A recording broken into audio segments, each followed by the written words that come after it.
And Shimshon went down to Timnah, and saw a woman in Timnah of the daughters of the Pelishtites. And he went up and informed his father and mother, saying, I have seen a woman in Timnah of the daughters of the Pelishtites, and now take her for me for a wife. But his father and mother said to him, Is there no woman among the daughters of your brothers, or among all my people, that you should take a wife from the uncircumcised Pelishtites? And Shimshon said to his father, Take her for me, for she is pleasing in my eyes. However, his father and mother did not know that it was of Yahweh that he was seeking an occasion to move against the Pelishtites, for at that time the Pelishtites were ruling over Israel. Then Shimshon went down to Timnah with his father and mother, and came to the vineyards of Timnah, and see, a young lion came roaring at him. And the roar of Yahweh came mightily upon him, and he tore it apart as the tearing of a young goat with knot in his hand. But he did not make it known to his father or his mother what he had done. And he went down and spoke to the woman, and she pleased Shimshon well. And when he returned later to take her, he turned aside to look at the carcass of the lion, and saw a swarm of bees and honey in the carcass of the lion.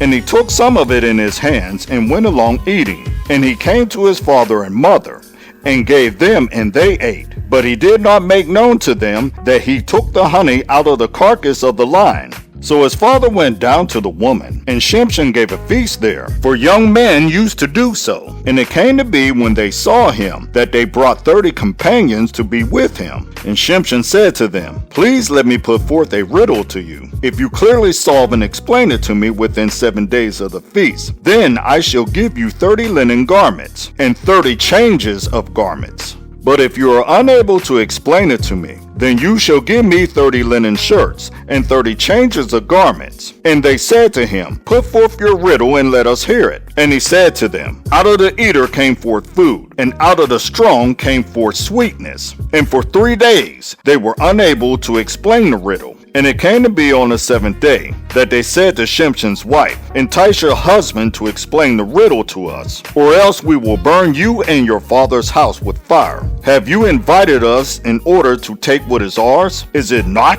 And Shimshon's wife wept before him, and said, You only hate me and do not love me. You have put forth a riddle to the sons of my people, but have not explained it to me. And he said to her, Look, I have not explained it to my father or my mother, and should I explain it to you? And she had wept before him the 7 days, while their feast lasted. And it came to be on the 7th day, that he informed her, because she pressed him so much. She then explained the riddle to the sons of her people. And the men of the city came to him on the 7th day before the sun went down. What is sweeter than honey, and what is stronger than a lion? And he said to them, If you had not plowed with my heifer, you would not have solved my riddle. Then the ruah of Yahweh came upon him mightily, and he went down to Ashkelon, and smote 30 of their men, stripped them, and gave the changes of garments to those who explained the riddle. And his displeasure burned, and he went back to his father's house. And Shimshon's wife was given to his companion, who had been his friend.